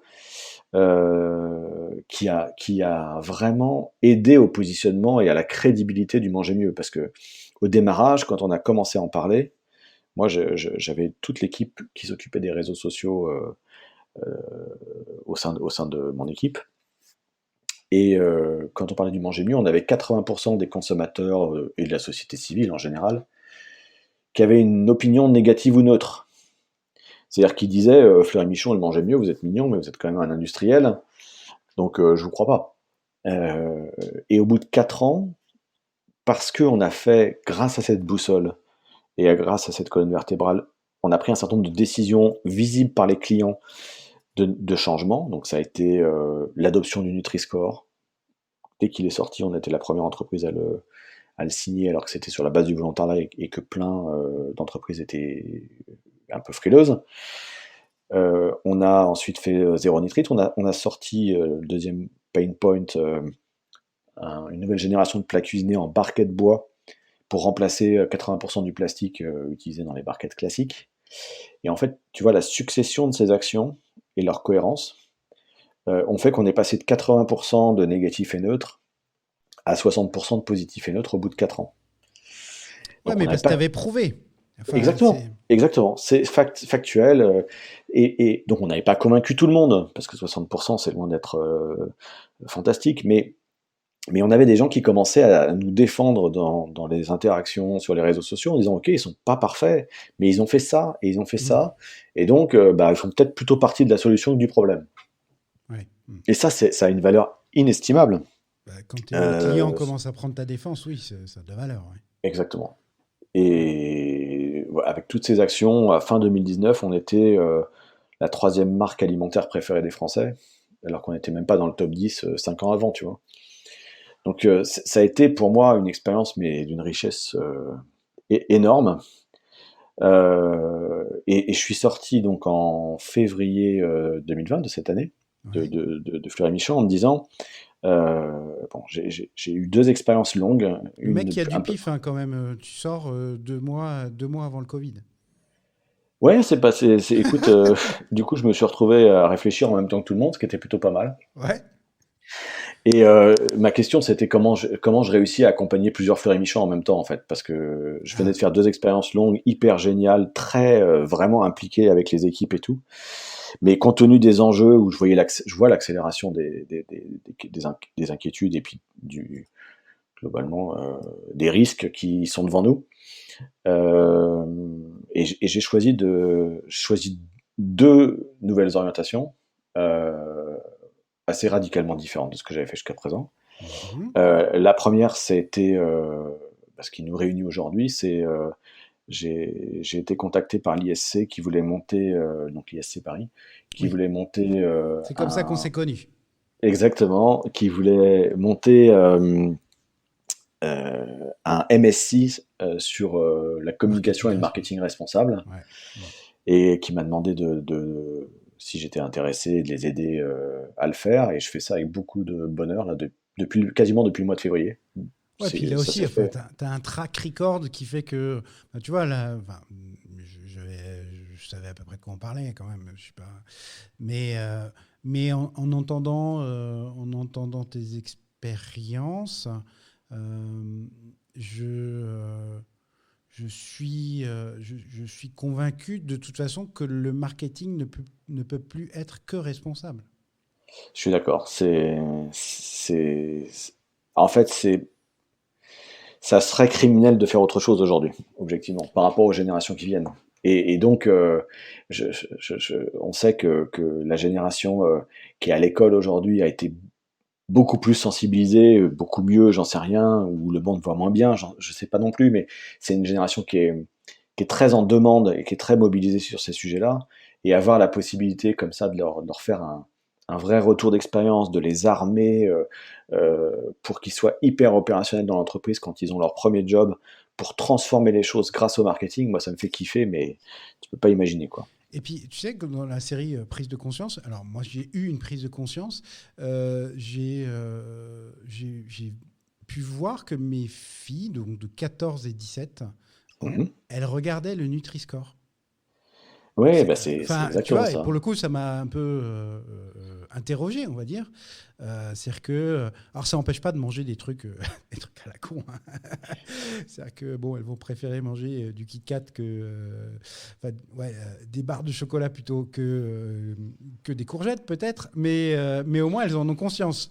C'est-à-dire qu'il y a une vraie prise de conscience. Mais bien sûr, et du coup une exigence associée. Et moi, je pense que c'est ça qui est génial. Mais il y a une pression, et le Covid a accéléré ça, hein, il y a une pression sur les entreprises qui était déjà présente avant et qui s'est accélérée depuis, parce que justement cette connaissance, ce savoir-faire, ce principe aussi malheureusement de suspicion qui est quand même beaucoup à l'œuvre dans la société, fait que l'entreprise a intérêt à bouger aujourd'hui.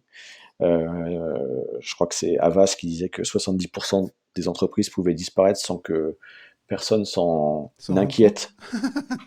C'est vraiment ce qui est devant les boîtes qui vont pas bouger. Donc la deuxième décision que j'ai prise, c'est de créer une structure de conseil qui s'appelle Transformation Positive, pour aider 25 Fleury Michon en même temps, en fait. Je me dis, le sujet est tellement important, et moi je dis pas que j'ai la martingale, mais j'ai eu la chance 2 fois de suite de vraiment faire des retournements hyper enthousiasmants avec les équipes à leur côté. Et donc, je me suis lancé dans cette idée de le faire avec plusieurs entreprises en même temps. Et voilà, c'est parti. J'ai aujourd'hui une dizaine de clients que j'accompagne de manière très... c'est pas du conseil, tu vois, en disant voilà la direction dans laquelle il faudrait que vous alliez. C'est une fois que ça s'est posé, c'est toute la partie accompagnement technique, opérationnel, pour que ça se fasse vraiment. Que ça reste pas une bonne idée dans un rapport qui est mis dans un tiroir, mais que ce soit quasiment du coaching. Pour faire beau dans le rapport RSE de la boîte, quoi. Voilà. Et moi, je ne signe aujourd'hui qu'avec des clients qui ont vraiment envie d'avancer. Et la chance que j'ai, c'est que comme ils me connaissent un peu de ce que j'ai fait avant, les gens viennent me chercher pour ça. Et donc, j'accompagne des gens ultra motivés, qui ont envie de bouger et qui sont prêts à prendre des risques. Et on les prend ensemble. Et j'ai l'impression d'être dans 10 entreprises en même temps, comme j'étais chez Fleury Michon. En tout cas, c'est comme ça que je conçois mon rôle d'accompagnement. Le plus gros challenge, là, il est dans la conduite du changement, toujours ? Oui, et c'est vraiment ça qui est le plus compliqué, c'est de convaincre l'interne avant de convaincre l'externe, en fait. Et donc, moi, c'est difficile d'argumenter des années, hein, parce qu'on n'a pas le temps. Et je me suis rendu compte que finalement, dans toutes ces entreprises, Ça n'existe pas les boîtes qui font tout bien et puis celles qui sont pourries, hein. Ça, c'est un monde en noir et blanc qui est juste valable pour les oppositions. Dans toutes les boîtes, il y a des pépites. Et dans l'offre que je propose aujourd'hui, il y a 3 piliers. Il y a la raison d'être, se réinterroger finalement sur d'où on vient et où est-ce qu'on a envie d'aller. Ça, c'est fondamental, parce qu'il n'y a pas de vent favorable pour celui qui ne sait pas où il va, hein. C'est cruellement vrai dans un moment Oh, d'incertitude. c'est joli ça. C'est pas moi, c'est Sénèque, hein, qui l'a dit. D'accord. Mais ouais, bah, tu vois, pour le coup, celle-là, je l'avais loupé. Il n'y a pas de vent favorable pour celui qui ne sait pas où il va. Exactement. Donc Ok. tu navigues à vue, voilà. Donc et dans un environnement là hyper hostile, avec beaucoup d'inquiétudes, si t'as pas un cap et une colonne vertébrale, bah tu te fais balloter, et ça peut être très violent. Donc la raison d'être, c'est le premier pilier. La détection des pépites, c'est le deuxième pilier, parce que c'est vraiment ça. Dans toutes les boîtes, il y a soit des produits, soit des équipes qui sont en avance par rapport à ces sujets de société et qui Pour sont de vrai, sur tes 10 clients, tu as toujours trouvé une pépite? toujours, toujours. D'accord. Mais vraiment, et parfois plusieurs. Et parfois elle est un peu cachée, parfois elle est vraiment, il faut vraiment la polir, etc. Mais oui, il y en a toujours, vraiment. Mhm. Donc après, ça demande, une fois que tu as trouvé ça, ça demande un... C'est là où je me sers de la partie commerciale aussi, tu vois, ça demande une exigence dans l'exécution et dans la capacité à retourner cette pépite en succès commercial fondamentale. Ouais. Donc là, je suis en train de travailler aussi. J'ai construit petit à petit, là, depuis quelques mois, un écosystème d'agences, que ce soit du packaging, des relations presse, des affaires publiques, et maintenant de la communication. Donc un pool d'agences, des gens que je connais, dont je connais la valeur, qui sont capables de se mobiliser en très peu de temps pour venir accompagner le client s'il n'a pas déjà des agences, bien sûr. On essaye de faire avec les agences en place quand elles sont en place, et c'est aussi assez enthousiasmant de voir une agence, tu vois, Se transformer. sortir du lot. Mhm. Mais voilà, je peux amener entre guillemets des équipes avec moi pour que ça aille vite et que ce soit efficace. Et Oui, une fois parce que tu que as fait ça, c'est le deuxième volet. Le dernier volet, c'est de l'innovation pure, c'est-à-dire que tu déroules toute une série d'innovations alignées avec la raison d'être, qui changent fondamentalement l'expérience client. Et à partir du moment où le client s'est rendu compte que tu t'es contraint quelque part et que tu avais bougé, la relation, elle change et c'est super. alors c'est peut-être un peu jeune, mais tu as déjà des premières success stories. Oui, alors c'est un tout petit peu jeune, mais j'ai notamment accompagné là depuis quelques mois le créateur de la récompense saveur de l'année. C'est rigolo parce que c'est un garçon que j'ai rencontré au moment où je suis arrivé chez Le Sieur. Ouais. J'arrive dans l'équipe marketing et le chef de produit que je remplaçais me dit on a été élu saveur de l'année sur l'huile d'olive Le Sieur. Il était hyper fier. Bah, il y a de quoi, ouais. Et donc je lui dis bah, fantastique, j'assiste à la cérémonie et bon c'était vraiment un moment assez magique et j'ai gardé contact avec ce garçon pendant plusieurs années, 20 ans pour tout dire. Et quand il a su que je me lançais, il m'a dit écoute, moi saveur de l'année, je continue cette aventure. Je pense que au-delà du goût, j'ai envie de prendre d'autres dimensions, celles que toi tu as poussées chez Fleury Michon, notamment la nutrition et l'environnement. Moi aussi, j'ai vraiment envie d'y aller. J'ai besoin que tu m'aides à structurer cette nouvelle offre. Et j'ai travaillé avec lui et on a effectivement intégré un volet nutritionnel dans Saveur de l'année avec le Nutri-Score, qui va Mhm. devenir partie prenante de la note. Dire que... D'accord. Et puis sur les sujets environnementaux, on a commencé par un sujet qui est extraordinairement difficile et sur lequel les entreprises ont commencé à bosser, qui est l'emballage. Et on a fait un partenariat avec Citeo, qui est l'organisme qui s'occupe de toute la partie collecte et recyclage des emballages, pour D'accord. pouvoir évaluer la recyclabilité de l'emballage, sa capacité à passer dans des boucles circulaires. Et donc, Saveur de l'année intègre maintenant le goût, bien sûr, ça reste son ADN, la nutrition et cette dimension environnement à travers l'emballage. Et on est en train de travailler sur d'autres leviers pour 2021. Et donc là, ça va, comment dirais-je, on est en train de le révéler en ce moment, c'est pour ça que j'en parle. Et il a beaucoup, beaucoup de candidatures. qui arrive, ce qui est vraiment un signe, voilà, qu'on est juste, qu'on est dans l'air du temps. Ouais. C'était aussi une façon, tu vois, vachement importante, moi je trouve, de dire à un moment donné, c'est une façon de récompenser les efforts des équipes d'avoir ce logo, ce label.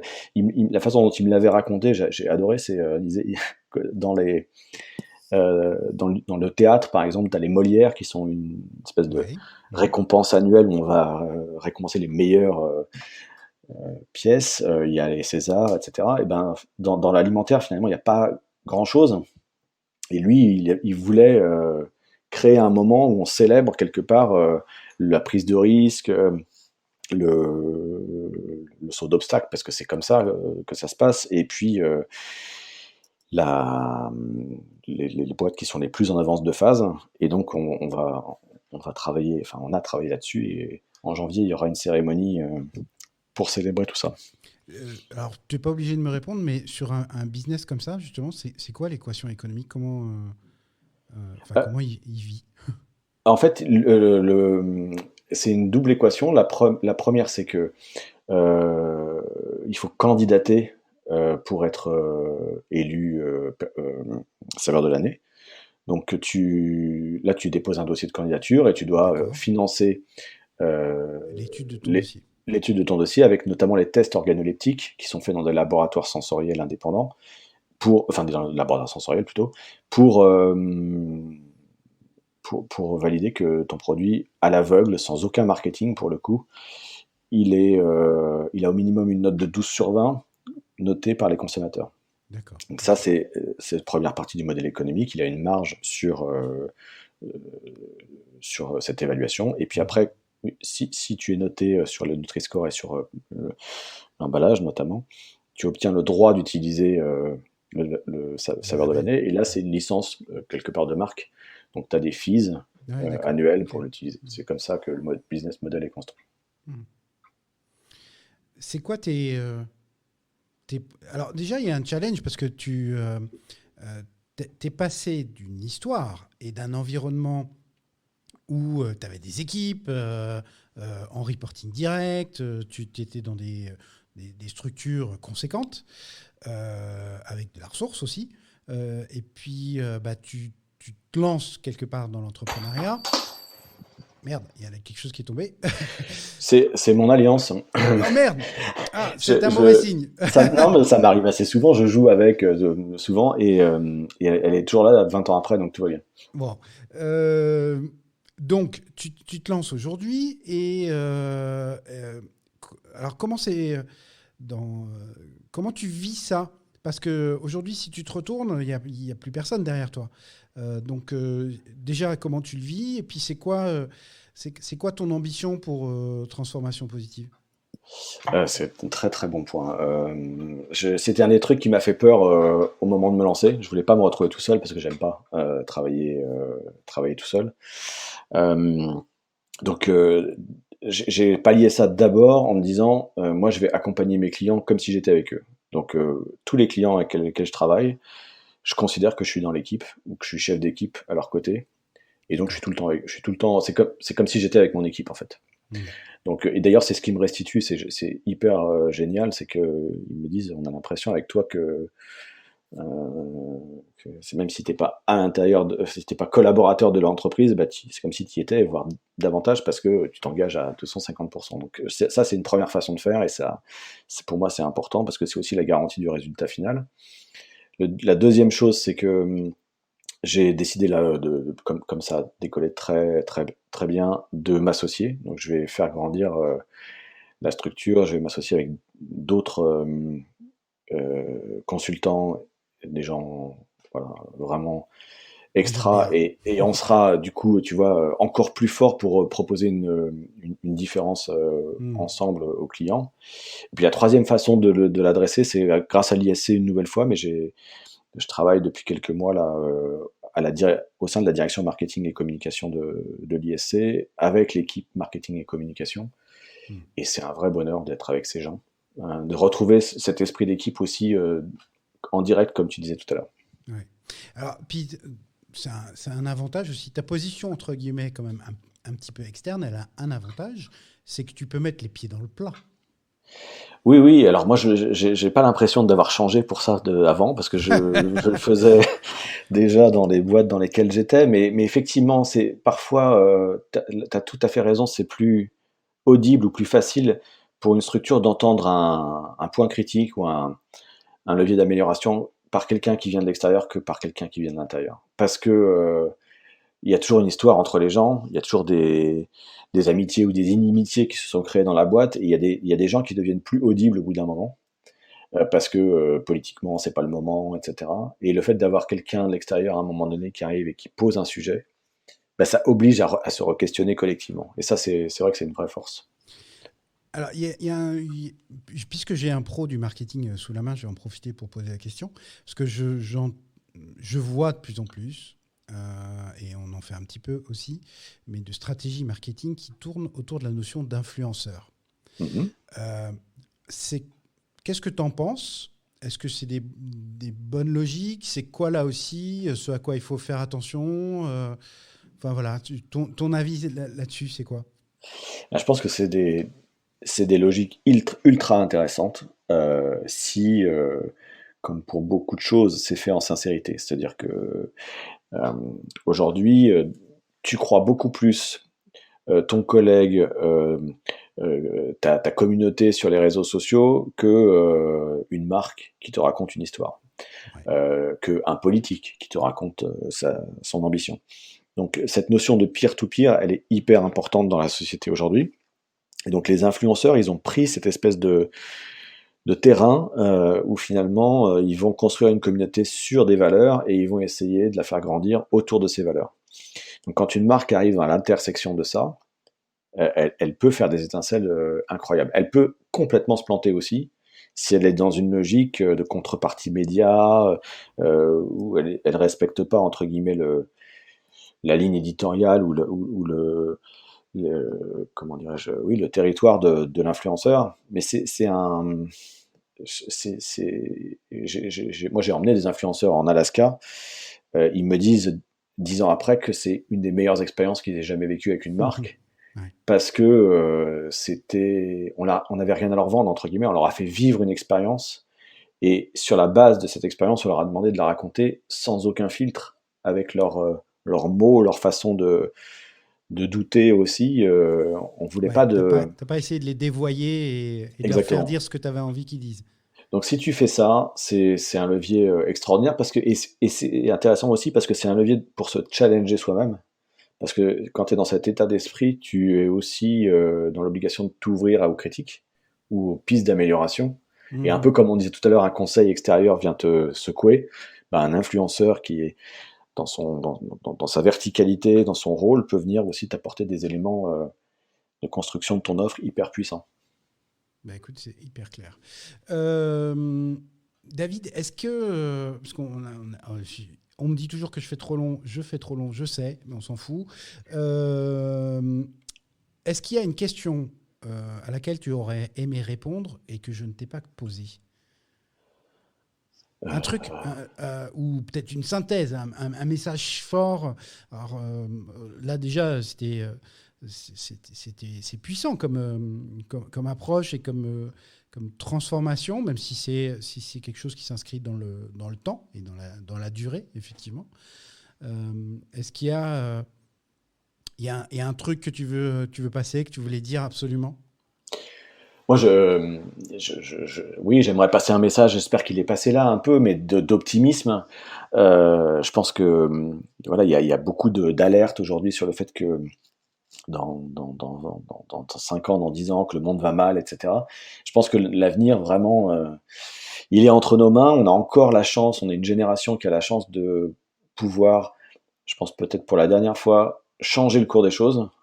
Et c'est une responsabilité extraordinaire. Ça peut faire peur, mais c'est un vrai bonheur de le faire, d'emmener des gens avec soi pour le faire et d'obtenir des succès, parce que ça enthousiasme, au-delà de soi, ça enthousiasme les publics et les consommateurs. Donc mon message d'optimisme, c'est allez-y, foncez, transformez-vous, et puis Mhm. faites-vous aider pour le faire. Et on a encore l'opportunité de le faire, donc profitons-en. Absolument. Alors, passage obligé, Et je t'ai posé la question juste avant qu'on commence l'enregistrement, c'est est-ce que tu as lu le pré-briefing? Et oui, tu avais lu le pré-briefing, ce qui est quand même une grande satisfaction pour moi. Merci David. Avec plaisir. On voit l'homme de marketing, c'est-à-dire que quand il voit le mot briefing, il lit quand même. Ouais, c'est ça, exactement. C'est vrai, c'est un bon réflexe. Alors, David, dis-moi, quel est ton mot préféré? Écoute, j'en ai choisi 2 parce que je suis un peu impertinent. Transformation, bien sûr, ça a été un peu le fil Tu vas me directeur de sortir notre transformation discussion. positive, c'est ça? Non, non, non, je voulais pas être. Non, un autre mot que j'adore, c'est c'est le mot régénération. Et je pense que c'est vraiment un mot très très actuel. Il y a, on a passé 70 ans, comme tu disais tout à l'heure, à abîmer les écosystèmes. Je pense qu'on est à un moment où il faut les régénérer et on doit réutiliser toute l'intelligence des hommes qu'on a acquis depuis plus de 2000 ans au service de cette idée de régénérer la vie, parce que si la vie n'est pas préservée autour de nous, on n'a aucune raison de continuer à vivre. Donc ce mot me fait kiffer, quoi, régénération. Et je pense que le temps est venu de lancer une nouvelle génération de marques régénératrices en France, et j'aimerais bien contribuer à ça. Ouais, et puis moi je crois beaucoup aux notions d'économie circulaire, blue economy. Enfin voilà, on réfléchit pas mal là, avec mes équipes là-dessus. Je pense qu'il y a déjà des choses qui se font, mais on peut pousser le curseur encore un peu plus loin. Absolument. Alors, le mot que tu détestes? Ça c'est facile, c'est l'immobilisme. Ouais. Le fait de se dire finalement Tu t'es battu contre ça toute ta vie. Oui, et puis derrière il y a la peur, derrière il y a... Voilà, ça veut pas dire que moi j'ai pas peur, j'ai peut-être même plus peur que les autres, mais ça devient un moteur parce que ça m'oblige à regarder plein de scénarios et à choisir le bon. Le son, le bruit que tu aimes? Bah là j'ai fermé les yeux quand j'ai lu cette phrase et je me suis retrouvé au bord de la mer avec des petit vagues qui clapotis, s'échouent sur le sable, ouais. le soleil couchant, les odeurs d'embrun, Ok. et j'ai passé un bon moment. Merci pour la question. Le son ou le bruit que tu détestes? C'est un bruit que j'ai beaucoup entendu parce que j'ai un immeuble qui se construit juste à côté de là où j'habite. C'est la scie circulaire, tu sais, sur le métal, là. Le truc qui fait grincer les dents. C'est celui-là, oui. J'aime pas. D'accord. Le juron, gros mot ou blasphème favori? En fait, j'utilise plein d'expressions un peu débiles qui font souvent rire les gens auxquels je m'adresse, mais euh, voilà, ça me caractérise. Donc j'utilise par exemple réussir à 250%. Ouais. J'utilise le fait de pouvoir vivre un kiff intersidéral. Ouais. Et j'utilise le brief de la mort qui tue. Ouais. C'est très marqué générationnellement parlant quand même, je pense. On commence à être vieux. Hashtag je suis vieux. Je dois le reconnaître. Je ne mets pas mes lunettes. Non, tu sais pourquoi je dis ça? C'est que moi, ça me parle. C'est que c'est des expressions qui me parlent ou que je pourrais utiliser. Donc voilà, c'est juste pour ça. La citation, pardon. Chaque fois, je rip là-dessus. La citation que tu aurais aimé prononcer? C'est une citation de George Bernard Shaw qui dit il y a ceux qui voient le monde tel qu'il est et qui se demandent pourquoi. Et il y a ceux qui le voient tel qu'il pourrait être et qui se disent pourquoi pas. Ouais, pourquoi pas. Mais ça, c'est une grande philosophie. Pourquoi pas? Et pourquoi pas? Exactement. Si Dieu existe, qu'aimerais-tu, après ta mort, l'entendre te dire? Eh ben, j'aimerais beaucoup qu'ils me disent merci. Merci d'avoir contribué à rendre le monde meilleur pour mes enfants. Joli. Et puis, complètement aligné avec tout ce qu'on s'est dit jusque-là. Si on veut, David, parler avec toi, parler de transition, parler de marketing, c'est quoi le meilleur moyen pour te joindre? Je suis joignable facilement sur les réseaux sociaux, Twitter Desgarbous, sur D'accord. LinkedIn, et sinon à l'ISC avec grand plaisir. Ok. Ben écoute, c'est noté. Il me reste à te remercier beaucoup de ton temps. C'était éclairant. Et tu vois, toutes les histoires que tu as pu raconter, enfin, les histoires, c'est tes expériences, pardon, sont parlantes parce que comme disait un ministre, pour arriver à faire bouger le mammouth ou à dégraisser le mammouth, c'est parfois difficile. Mais ce qui est rassurant en t'écoutant, c'est que même dans des environnements ou dans des sociétés qu'on pourrait présager comme étant finalement assez traditionnelles ou traditionnalistes, eh ben, peut-être là, et peut-être plus encore là d'ailleurs, on arrive à faire bouger les choses, on arrive à pousser les limites, à changer les frontières. Et puis en plus de ça, alors de toi à moi, tu as cité du Sinek, en veux-tu, en voilà, et moi je suis juste un fan absolu. C'est un mec, je le mettrai en description du podcast. Voilà, son How Great Leaders Inspire Action. C'est une conférence TED qui, moi, a changé ma vie, définitivement. Ouais, c'est une Donc, très belle conférence, je suis d'accord. et je la recommande à tout le monde à chaque fois que j'ai l'occasion. Donc voilà, là, tu étais juste. Tu avais trouvé de l'écho en moi. Donc un grand merci, David. Et puis, allons-y en avant pour un monde meilleur. Merci beaucoup, Pierre. C'était un super moment passé en ta compagnie et avec plaisir pour prolonger la conversation avec tous ceux qui le souhaitent à l'occasion. Merci beaucoup, David. Bye bye. Bye. Bravo, vous avez tenu jusque-là. Si cet épisode vous a plu, vous pouvez le partager avec tous vos amis. Point important, abonnez-vous à La Colle sur votre plateforme de podcast préférée pour obtenir dès leur sortie les nouveaux épisodes. Mais aussi et surtout, laissez-moi un commentaire pour me dire ce qui vous a plu, ce qui vous a déplu, les trucs à améliorer et, je l'espère, vos encouragements. On se retrouve très vite pour un prochain épisode de La Colle.